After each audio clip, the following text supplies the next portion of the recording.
Hello, everybody. Bill McRea here. It is 1 minute before 1 o'clock. At least I'm on time. Got a lot to talk to you about today. We're going to do a little bit of comparison between OpenAI or ChatGPT and the brand new DeepSeek, which you probably heard a little bit about here lately. And we'll show you the difference between the two and let you kind of understand what's a better choice to use. Um, I think about any of these chatbot type AIs is they learn as you use them. In other words, the more often you use ChatGPT, it understands what you want before you even really ask for it.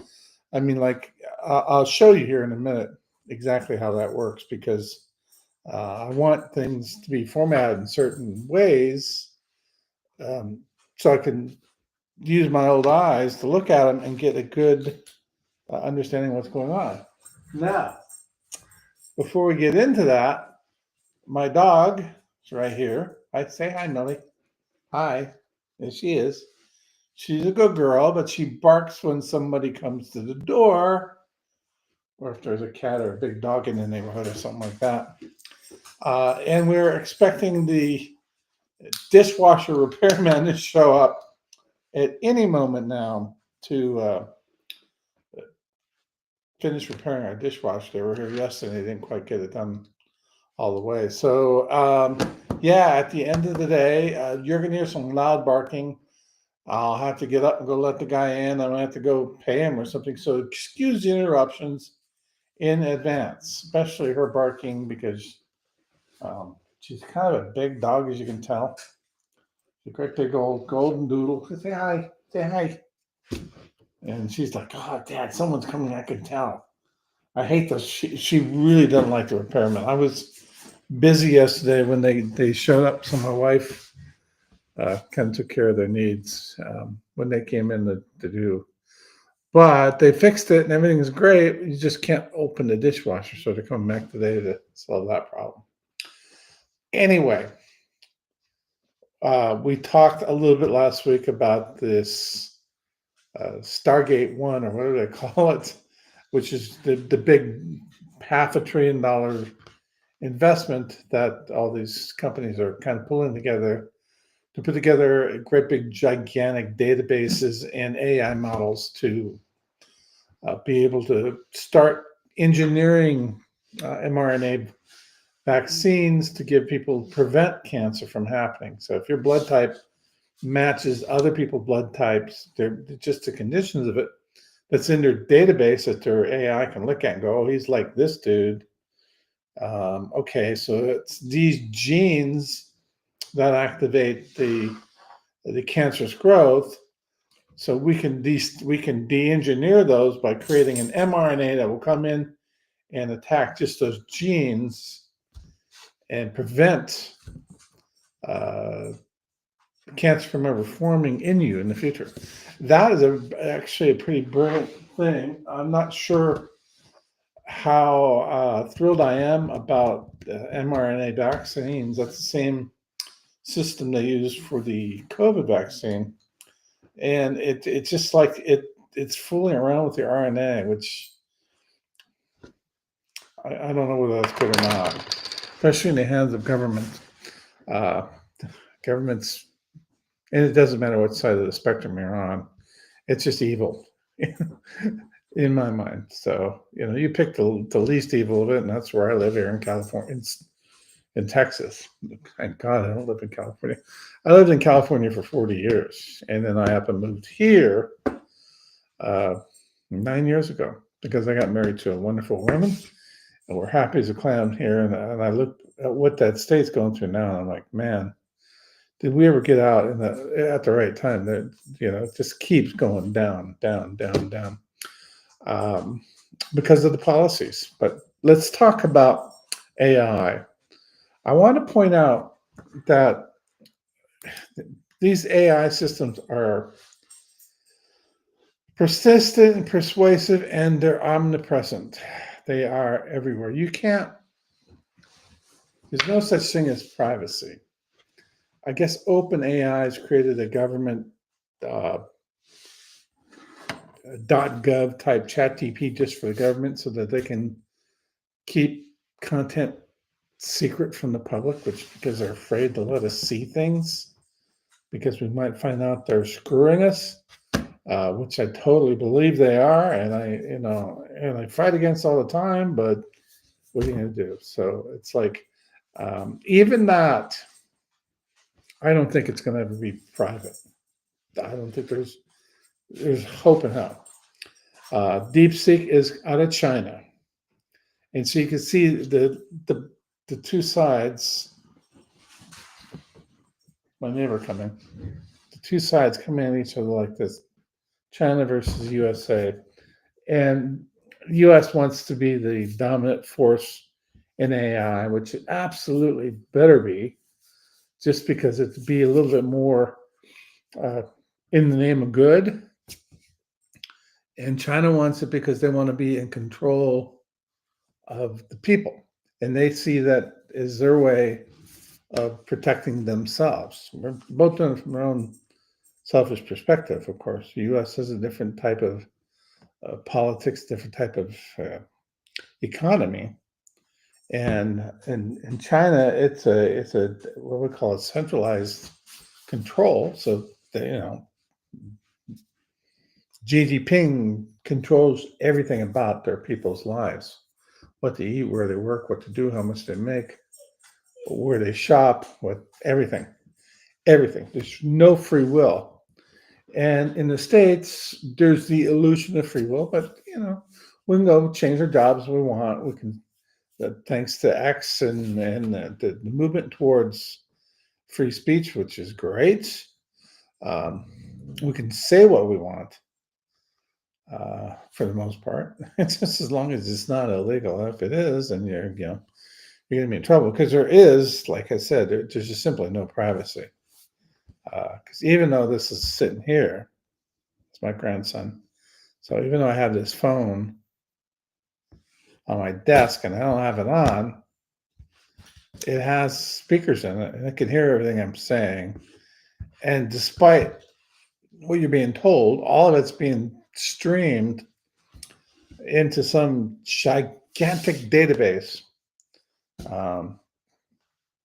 That's what Edward Snowden was warning us about in the NSA here 10, 15 years ago, whatever that was. And it's gotten worse since. It hasn't gotten better. The government is accumulating all the information. DeepSeek is the Chinese version of what all governments are doing. They're seeking to have the information. They'll tell you it's for a benevolent reason, but in reality, they want control. In the freest country in the world is the one I live in. So, as a U.S. citizen, I'm in a pretty good position to be fairly secure. But everything's picking up data. It's like, have you ever seen anything where they don't have? If somebody breaks into a convenience store and there's 5 different videos of this, because it's not just. It's not just. I think the repair guys here. So I think that's him. We'll see. Anyway, it's not just stuff we're typing and doing. It's all information. And that's why they're building these humongous data centers. They have to have a place to collect everything. And AI is nothing but an extension, quite frankly, of what was going on 20 years ago when they were developing a search engine. That the idea was to know everything and then be able to index it and give you information. And next thing you know, it's recommending products to you, and you're shopping online, and it will say, here's your socks you want to buy, it's recommending products and all that sort of stuff. My dog's going to go bonkers here in a minute. And that's just data that's been used in a predictive way. So you have OpenAI. is one source of data. You got Grok, which is Twitter. You've got Facebook's got their version of it. Apple has their own version. No, no, no. It's okay. Stop it. You're going to have to listen to this brat get upset. I'm going to have to run like the repairman in the door. But anyway, I'm going to show you some of the difference between DeepSeek, the Chinese, and ChatGPT, which is OpenAI. And then Grok is its own thing. So I'm going to be right back. Stop it. I'll be right back. I'm sorry.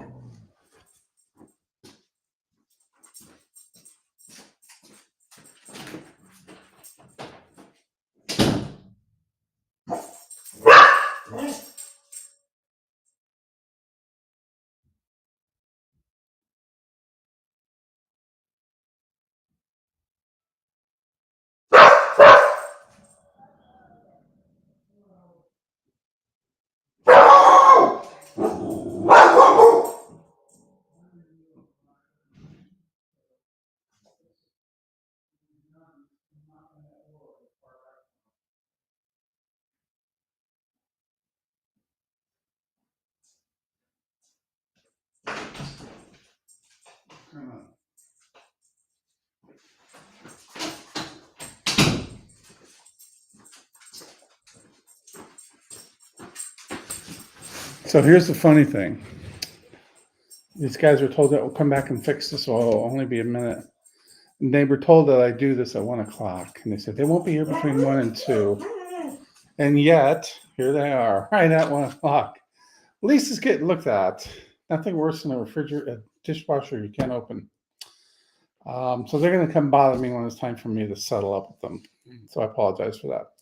So I want to show you DeepSeek and do a little comparison to ChatGPT, which is OpenAI. I'm not going to go into Grok. I haven't, frankly, spent that much time with it, or the Google version, or the Facebook versions. I basically I do everything with OpenAI. All of our applications run based on OpenAI. We have our own central hub called AI Content Poster.ai, and that is where all of our applications, like AI Social Poster, Massive AI, all that stuff syncs through the AI Content Poster.ai, and then we send that information to get results to OpenAI, and OpenAI responds with those results. And then we have to parse those results or take that data stream and say, okay, that's this content, or that's this blog post, or it's a tweet, or it's an image, or soon to be a video. We'll be able to provide you all that stuff through a stream. So what I want to do now is just kind of switch this over to display mode here, and we're going to go first of all to DeepSeek. Here it is, deepseek.com. And to register for this, you just go through the process of getting an account. Now, if you have your own private domain like I do, like Bill at McAuliffe or WJM at McRea, it's not going to let you register. It wants you to register with like a Yahoo or a Gmail or something like that, which is the first big red flag to me, because as soon as you give them access to your Gmail account, they're now going to know everything that goes through your Gmail account. They're going to be able to index that data and do whatever they want with it. Google already does. And you'll see when you do search results, or you look on and do a search on Google, you'll see, like you say, tell me how to make a cake, and you'll see a recipe in your inbox show up in your results. Um, I'm not sure whether you have to allow them to do that or whether they just do that. So Google already has all your stuff. They see everything. So look, if you're having an affair or you're, trying to contact people you shouldn't be, using your Gmail account or your Yahoo account, AOL account, those type of Hotmail free account systems is just not going to protect your private information. Quite frankly, neither is sending a text, okay? That information is zeros and ones floating through cyberspace. Hey, it's okay. And it's going to get sucked up by whoever's looking on. And I'm convinced at this point that, and I've said this several times to you guys, there is no such thing as privacy, none. So, you just want to be boring enough that nobody ever pays attention to you, right? And I'm certainly qualified for that. But if you're really, interesting, and if you're really controversial and you say a lot of stuff, the government's going to know about it, whether it be the U.S. government or the Chinese government. I'm going to be pro-U.S., anti-China, but I want to describe to you what makes DeepSeek compelling. First of all, they claim, and there's no way to prove it. Hey, Millie, come here. Knock it off. Come here. There's no way. Hold on. Just I'll be right back. Yeah. We're good? All right. Thank you. Oh, thank you so much.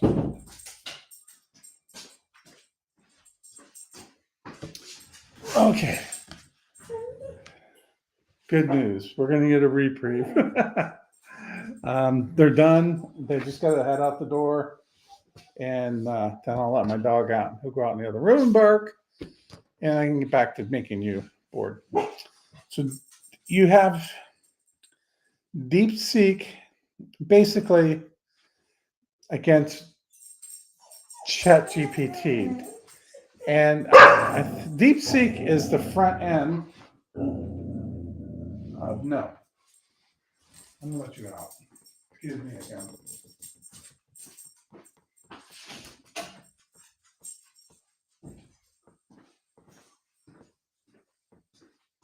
Okay. So dog's been let out. There are paramedics done. DeepSeek claims that they are able to do all the great AI stuff, and better, of course, but do it for a fraction of money. And there's an awful lot of questions about how much of this technology did they create or did they steal it? My feeling is they don't really create much. They're brilliant engineers, but they primarily steal technology. If you ever want to do business in China and you're a technology firm, you have to sign over your intellectual property to them in order to have access to their markets. So if I'm going to sell this phone right here in China, I have to basically, to have access to their billion plus consumers, I have to sign over my intellectual property to get access to their markets. Also, the important thing to understand is even though they have a massive amount of companies, I think there's like 328 companies that are Chinese based, traded on the New York Stock Exchange, they still, the Chinese government has what's called a golden share stock in every company that gets licensed to do business in China, which gives China the right, without question, to access any and all data and information that business has. There are some people who say, no, that's bullshit. I don't know. I'm going to say that everything you know, do, and say is going to be picked up by China and the USA. I don't think there's any way of getting away with it. So whether you want to use DeepSeek or ChatGPT, I'm going to show you the differences where they stand right now. Okay, so I'm going to go over to DeepSeek and I'm going to do a query. So I'm going to here, make sure this is showing up right. Good. This DeepSeek query says, can you compare AI social poster to Hootsuite? And so it wrote up a very competent, very unbiased presentation here of the difference between AI social poster and Hootsuite. And you can see the benefits, features and benefits, and you can see what it basically writes up here. Yeah, it got a lot of this information from my website, I can tell. But I didn't provide any, did I? No, I didn't provide any URLs or anything like that. Okay. So it's pretty competent content. So I took the same query right here.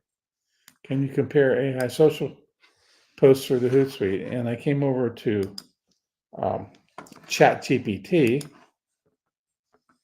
and I asked the same question. Can you compare? And what it does is it wrote out a really wonderful comparison. It formatted it in the tables. So you can see plus and minus, whatever it is, to make a great looking comparison between the two. They basically say the same things. There's not a lot, if you want ad creation optimization, very similar, but ChatGPT knows I always like this stuff in a table because I'll do that all the time. I'll say compare this website to that website and format it in a table so I can compare the features or the benefits of what this website does versus the other thing. That's how we look at things and go, can we do this to outcompete the other guy, or we create content with it? I wanted to show you the content we created. So I took that little bit of AI social poster versus Hootsuite, a detailed comparison from ChatGPT, and I made a blog post on my blog at AI Social Poster. And it makes a great looking blog post. And you can do this like in a matter of just seconds. This would take a team a couple days to put together before. So which is better, DeepSeek or AI Social Poster? Well, they are both very good at getting the information. ChatGPT I've been using for a couple of years now, and it kind of knows what I'm looking for. It knows I got this format. I do a lot of queries and I use it quite a bit. So it gains from that experience. It learns who you are and presents information the way you want. Like I took a bunch of handwritten content that a friend of mine wrote up on yellow paper, hand wrote it out. And I scanned it into images and I just asked ChatGPT to convert that into Word documents. It did it like this. And I went through and edited the documents. They were perfect. No spelling errors, nothing. I mean, it was just really amazing at how well it worked. And I waited about a month later and I took a couple more handwritten pages and just dropped it in right here, and it knew what I wanted, translated them in the format I wanted. So it remembers what you're trying to do. Okay. And it creates a profile of who you are for you. Now, when you go to Massive Passive Profits or even as social poster, you can create what we call personas. So the persona is like you say, hi, I'm a middle-aged internet marketer who's trying to teach people how to make money online. I've developed my own software. I'm really sincere about my approach, and I'm looking forward to producing and distributing more applications to help people out. And it will write the content in my blog posts that come from that perspective. I could say, I'm very friendly, blunt, nice guy. I want to be honest all the time. So we want to, release information based on that persona. And that is essentially what it is. So you create your own persona on your blog post in your settings for massive passive AI or AI traffic secrets.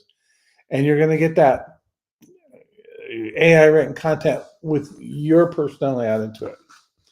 Okay. I have another application which I've showed you. It's uh, called Poe. Uh, and I trained that with all the content from my copywriter that he's ever created for me. I took every single sales letter I could find from both my copywriters and some of the other guys that I know and love that I care about, that I think highly of, that are copywriters. I took it all and dumped it in there, and I said, okay, um, here you go, buddy. Whoops, sorry. This is this is all the content that you're going to derive product from me. So when I finally come up and say I need a sales letter in the style of one of the authors I've used in the past, and I need it to be very compelling, very honest, no tricks, and it's got to be reproducible as a video, um, about 7 to 10 minutes long. And Poe will produce the content. And as I look through it, I'm like, wow, that's really good. Then you could take that content and run over to Pictory and pop and paste it in there. And before long, you've got a sales letter that's just as good as anything that would have cost me. A sales letter, I used to get them for like, $10,000 to $15,000 uh, 15 years ago. That's what a sales letter would cost me. Then my copywriter became my partner and made a couple $100,000 partnering with me when things were going really well for us back in 2010, 11, and 12. So we did, we made a lot of money in that process. And he got paid more than most copywriters did because he was a partner in the product. He went on to write copy for lots of major brands and big companies, and we're still friends. And those products have since gone the way of the dodo bird, but his content really converted well. So he's one of several copywriters that I've taken their copy and fed into my own personal uh, chatbot program that I use to write copy with for sales letters. And they do convert. They very well convert. You've done mass passive AI, and you'll see essentially it rewrote the old sales letter. And if you see any of the copy on any of the pages, you'll hear a certain tonality to it, and you go, "That sounds like it's the same guy writing it." And because it's actually an amalgamation of the best copywriters I could find. And then we just take that and we use it as our sales letter. Is it as good as the best sales letters in the world? Probably not. Is it better than what I could write myself? Oh, hell yeah. If I sit down to write out a sales letter, I'll put you to sleep. I'm not a good creative writer. I'm just not one of the skills I possess. And as much as I want to be, that's never going to change, right? So I might as well just realize it and be able to use Poe, which is trained in my knowledge of people that I've worked with over the last 15 years, to recreate and create new sales copy for me, um, basically making the need to hire a copywriter obsolete. Now, the products I'm launching with Ian Ross, who's my marketing partner, we're writing all that copy. Ian is, because he's got his own thing, his own flair, his own style, his own uh, affiliate partners, and he knows what works for what he's doing. That's not something I created. That's Ian's work, and he is a great copywriter, and it converts, and we're doing very well. Never quite as big as it used to be, which is the sad thing. And it's okay. I mean, markets change and things change. People, affiliates nowadays, they've gotten all suckered into this free traffic thing, and they don't know how to really be affiliates. That's one of the things that I've been talking to people about. Like, okay, Bill, how do you make money in affiliate marketing? Well, I monetize traffic. I don't shove my product down. You can't take a square peg and put it into a round hole. And if your traffic source is not interested in MLM type business opportunities, you can't just keep telling them to buy those, because they're just going to ignore you and opt out or put you to spam, or it's not good for you. So what you want to do is go, I'm really interested in learning about social media. Boom. Then they get marketing on social media. That's what Bulletproof Email Solution does. It teaches you segmentation. So you can bring in traffic from any source, whether it be silo ads or AI traffic leads that I do a lot of. You can bring it from any source, and then you let them figure out what they want to be sold, and then it sells. Back 10 years ago, you used to just build a big list and blast to them. It just doesn't work anymore, because if you blast emails and it's the same email as everyone else, it's never going to get their inbox. It's going to get into the spam folder. Google has pretty much made it very difficult for people to do that sort of thing. But if you just set up an autoresponder and you do some automation, and I'm going to do that in the next few weeks. I've been playing around with GetResponse, and I showed you a bunch of stuff I do on Aweber, but GetResponse has got some pretty cool automation tools too, and actually it's a little bit more powerful than Aweber. So I can take a look at, okay, here, this guy opened an email, got an opener tag. I can create a segment mail to just openers. Okay, this guy clicked on a high ticket product that I presented on one of the emails. Okay, he likes high ticket offers. So I'm not going to promote, Chinkin stuff to him. I'm going to promote high ticket thing. This guy opened and clicked on an email that was about e-business traffic. So I know he's a potential buyer of traffic or seller of traffic. So I set him into his own autoresponder, and I email him stuff on Solab Masterclass and how to get going on it. This person clicks on affiliate marketing training. Boom, boom, boom.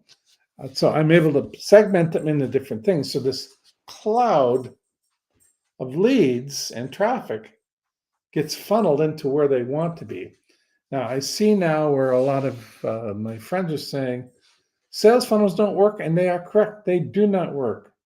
Sales funnels assume that you can shove everybody through the funnel and have them convinced to buy your product. And it isn't like that at all.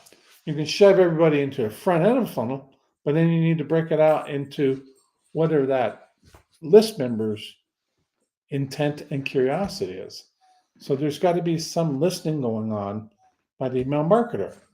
Nobody teaches that nowadays because it says that you have to be organized, technically smart, and able to do these things to make money. So instead of you forcing all the traffic down your funnel's throat and say, buy this, you're saying, go in here, determine what you're interested in, and then we'll offer you things around your interest. Email list segmentation is about feedback. So it's not what you tell them that's important. It's about what you're listening to them. Oh, how do you listen to list members? Very easily. It's actually easier than listening to my dog bark, although the dog is loud. You listen to them by having the segmentation cues set up. And you segment them not necessarily 100% based on any one criteria. My segmentation will look at, did he open this email? Put this tag on him. Did he open one for social media? Put this tag on him. So I'm tagging them as they go through. Well, your beginning automation sequence emails, maybe it's 5 or 6 different emails, and they're on 5 or 6 different topics, so they get filtered into 5 or 6 different buckets. If they end up in multiple buckets, then they're going to get multiple different autoresponders uh, sending them information, and they can elect to discontinue getting an email from any one of your autoresponders. So if they end up in an autoresponder about social media and they're only interested in buying solo ads, they can go, update my list preferences and opt out of the one on social media and just stay on the one that does teaches solo ads. So that's the big thing. Back in 2010, 29, 2010, 2009, Frank Kern was teaching what he called list. He had this product called mass control, and then he created another one called list control because he was like a big list guy. All of us were. And he's like, well, if you have a big list, you can decide you want to raise today and send out an email. And he's absolutely right. There's no more blasting random offers to random people. That don't work. Then he started talking about the triangle of trust. Loved some of his marketing because he was right. He said you send people a bunch of cool stuff, they like you, they trust you, and then you send them an offer and they buy it. Cool stuff, like, trust, buy. And there was no talk about whether they stay in that triangle or whether then they go down the crapper. Because I bought a lot of stuff from Frank, and all of his stuff was great if you use it. And a lot of people really just like the idea of maybe using it. You spend $2,000 for one of his training programs, and yeah, I made many millions of dollars from that stuff. But it wasn't because he did it for me. I had to do it myself. I had to take those actions. But he sold me those programs because he was able to get me to trust him. And I even was on his mentorship program for about a year, $3,500 a month. I was going there to his office in La Mesa because it was not far from where I lived at the time. And I learned an awful lot to help me build my business to where it is today. Things have changed dramatically. Wow. So you can't have a one push button solution for everything forever. That never works. If it did, I'd still be selling guitars. And I'm really looking forward to trying to do that again. If you can't see my office, there's guitars everywhere in here. One of these days, I should take you all on a tour. It's pretty cool. Um, Hold on, I gotta check something here. Okay, I'm sorry. So now you see you have ChatGPT and DeepSeek. I will not be using DeepSeek.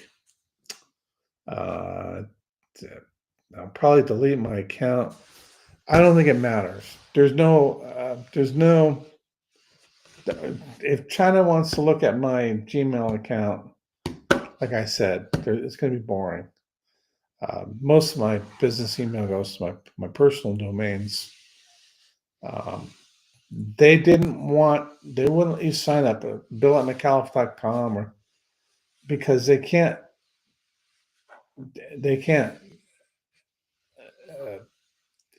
it's just a whole lot more difficult and challenging and expensive to try to, you know, subvert the security there because every domain will be different. Every host is different. But Gmail, once you give them a username and password when you log in, they can feed off of that forever. Now, what are they going to do with it? Well, they're not nefarious in the fact that they're going to take over your world. But what they're going to do is they're going to gain knowledge to see what you like, what you want to buy.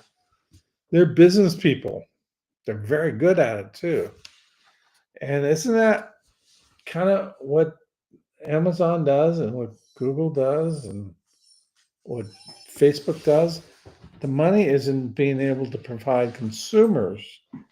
Now, in China, they're the world's factory, which is stupid.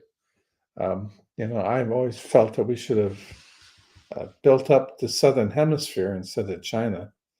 But I can go back to, guess it's Nixon. It's good that he opened up China to the world, and then Clinton kind of put him on the WTO. I don't know whether that was a good choice or not, but I have nothing against the people.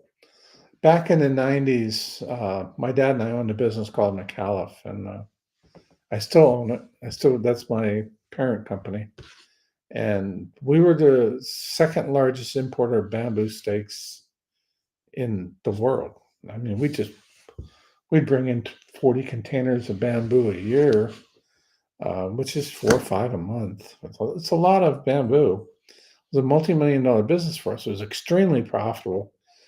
And I used to go to Europe and buy European goods. My dad would go to Asia and buy products out of Asia.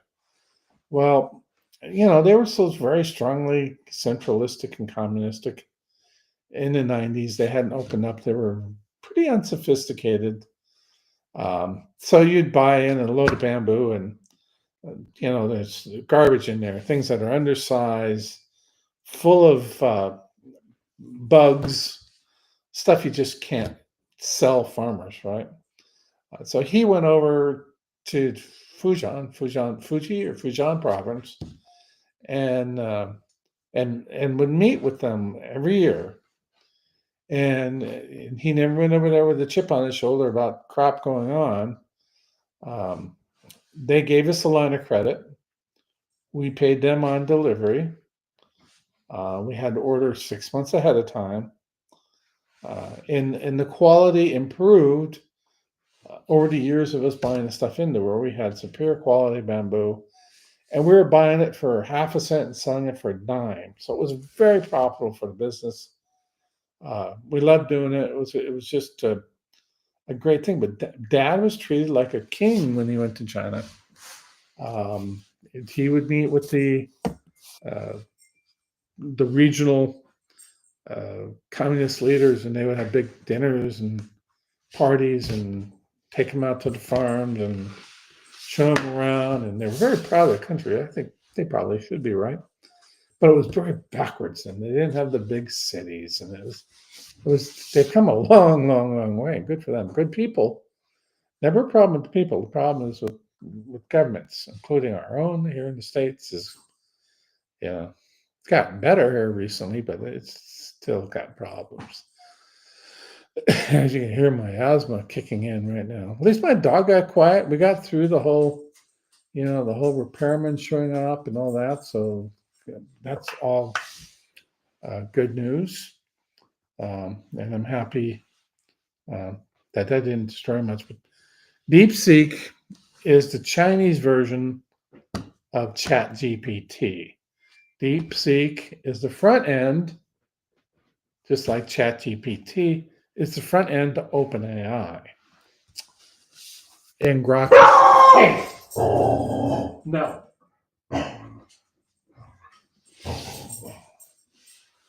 This dog has been ridiculous. See, it's raining here, so can't let her have run of the backyard because she just drags mud in like crazy, and it doesn't work. So she's just looking out the window here, and the mailman shows up. Oh! So, hey. Shh. I can't have you in here with me when I'm doing this, sweetie. I would really think long and hard before using DeepSeek.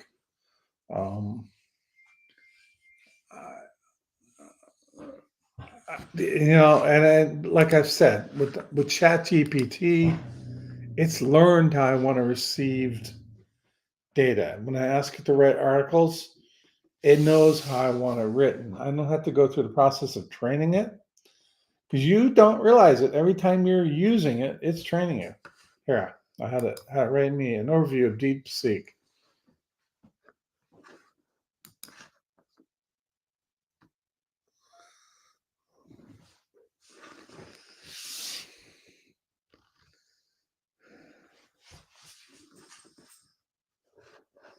So DeepSeek is more cost effective.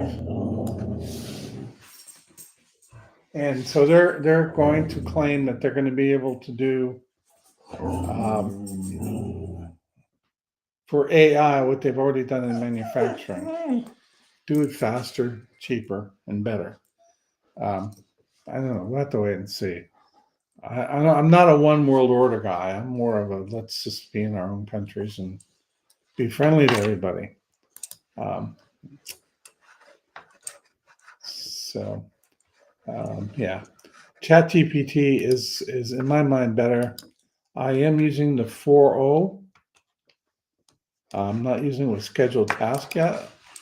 I don't even know what that is. I suppose what they're going to do is if you need data uh, put together and prepared every day, let's say a comparison in how much government cash flow is coming in every day, you could probably create a chat GPT program that would be scheduled to run every day or go out and look at your receipts and compare them to expenditures and give you a shortfall report. Those are the sort of things the government's probably trying to do. And I do know that divisions of our government like Doge, which is just a thing of beauty to me, they want all the data in the place so they can look at it and say, okay, we shouldn't be spending $50 million for condoms in Gaza. That's 1,000 condoms per person that lives there. I'm thinking, well, it sounds like a fun place to live, but let's get real. Something's going on there. They cut that expense out. They're finding a lot of stuff. So they're going to create a government system to crawl. And this is why Elon Musk is involved, through all the data and find what's trash. And then the other thing I hope they do is let us know what people are voting on. Like when we saw the continuing resolution that was this big versus this big, it really opened your eye to exactly what was going on. Well, nobody's looking. They stuffed this full of pet projects and pork. And then when Doge presented that to the civilians, we all said that's bullshit, and it was. And we went from a $400 billion continuing resolution to I don't know what it was, but it was like a fraction. And there was tons of pork in there. There was money for a new football stadium in Washington, D.C., and money for this and money for this, and all these outrageous expenditures because to get a vote on the package, okay, you want my vote, add this in. That's all the pork. And I wish and I hope the Congress and the Senate present what they're voting on so the public can have a say in this. Because we're not going to vote for the $50 million in condoms, stuff like that. Well, that's what you can use AIs to do is kind of evaluate and present that content. So if I'm a senator and they bring 1,500 pages worth of documents to me, I can get it digitally because it's all done digitally. And I could use an AI to say, summarize each component of this, look for anything that looks extraordinary or is over a certain threshold, and prepare a synopsis of this stack of paper so I can actually make sense of it. And if you're kind of going through what Doge is doing now, everything that goes on in the government involves documentation. They're all lawyers. So it's, oh God, can you imagine? And 1,000 lawyers, making up the rules in the government. So we want to be able to crawl through that and find out what does this really mean to the human being who lives in this country, and then make it public. So if my congressman is voting in favor of spending $1 billion to buy a brand new stadium in San Antonio where I live, I can stand up and say, no, I don't want that. The government really likes to not know what's going on, and Doge is kind of making that impossible. and I hope that continues for sure, because it's a very, very valid idea and concern. And they're using AI to do a lot of this work because it's just too much for human beings. So you're a human being and you got your little Doge office, and you're like, let me see all the paperwork related to this funding. And it's delivered in a forklift. How are you supposed to read it and go through every single page? Those guys voting on this stuff are voting on it because one piece of paper in there is for them. The other 1,500 pages are for other people. So I'm not interested in doing anything more than what's right. My computer's doing some weird things, so excuse me as I clear all. I guess the latest upgrade of Office, or I use a Mac, and yeah, it's kind of coming back and telling me all these pop-ups. They've changed their notification system. And I don't mind that. I just, probably say, yeah, okay. Now I'm getting more than I want, so I gotta go edit it. So here you have this Stargate thing going on, which is taking $500 billion. And then DeepSeek comes out and says, well, we can do it for $40 million. And, they're just trying to they're trying to disrupt and control. I don't like the $500 million either. I do like the idea that all that data and all the money being invested in the U.S., primarily in Texas, which is where I live, it's going to be better, safer, and the companies that are putting the money into it are going to see a return on investment, because the other big difference is in China, it's primarily Chinese money, and as opposed to in the U.S., it's money from all over the world that comes into our system, which is a whole lot more safe and secure than what you're going to get anywhere else. So that's all a really good thing. Okay, I wanted to go through and have some more presentations today on excuse me. There we go. I wanted to go through and have basically be a whole day of velocity impact today. That was my goal for the week. I was just going to handle this session over to my partner, and he was going to take and do it.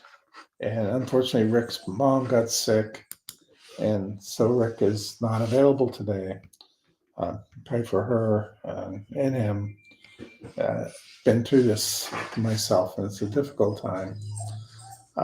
So next week, my hope is that Rick will run this whole session and let him display some of the things that have changed and are new at Velocity Impact.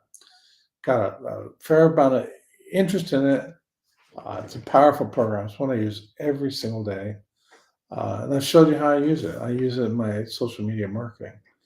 And so in the fall, October, November, December, January, now we're coming up to, in 5 months, let's say it was September, I've been doing social media marketing in earnest. I've had really, really good results. And it just goes to show you that it's not one thing, but it's kind of an integrated approach. Here comes the dog wanting love again. It's an integrated approach. I applied kind of a mass marketing, all the above sort of approach to social media. And I'm seeing some things really cool happen now. Our AI social posts, man, I tell you, like Pinterest, I never paid much attention to Pinterest. It's basically a shopping platform. So when I do my AI social poster post on it, talking about how AI social poster helps people, there's a link there, goes right to the website. As opposed to like Instagram or Facebook, where you have to put like your little branding link and then they get to choose. So Whenever you can go from point A to point Z, it's better. So let's say you have you're selling men's clothing and suits and ties, and you got new suits coming out, and you have models. You photograph them, you put them on your website, you put them on Pinterest, you link in the Pinterest post, and a lot of people, especially in that type of stuff, were shopping for clothing or looking at jewelry or consumer-based goods, go to Pinterest. I didn't realize, I know there's a lot of social influencers that do that on Instagram, like, Khloe Kardashian is advertising and she's out there wiggling herself around, and a lot of people go to her Instagram account and they click on to her store and they go buy her stuff. Well, that's really good for big influencers. But if you own a little clothing store in downtown San Antonio and you want to sell your stuff, you can get a social influencer. Those people are tending to migrate not so much to Instagram and more so to Pinterest, because it's become the visual shopping platform, if you will. Because you can go there and you can buy anything, and you can post affiliate products there. So one of the things I said a couple weeks ago, go make up a lot of really cool graphics using Velocity Impact, and then post them on Pinterest with links to your affiliate links to whatever sites there. It's very doable. And I've seen clicks, haven't made any money yet, I'll be honest with you there, but I haven't put much effort into it. I'm just starting to. I'm using it to promote AI Social Poster, which is really ultimately the product that I want to promote the most, and Velocity Impact. So these tools are coming along. So I can show you in a video how something works. I can upload that video to Pinterest with the link in it to the product. I mean, there's just a lot of potential there everywhere. And it's just the stuff that I didn't realize 6 months ago. We started doing this in September, so October, December. Yeah, 5-6 months ago, I wasn't doing this stuff. Now I'm like, well, I need to put more on Pinterest, and I've already seen traffic coming from Pinterest to a social poster because I get on my graphics, my Google Analytics, and I look at it, I go, we've had 32 clicks from Pinterest on these pictures I'm posting.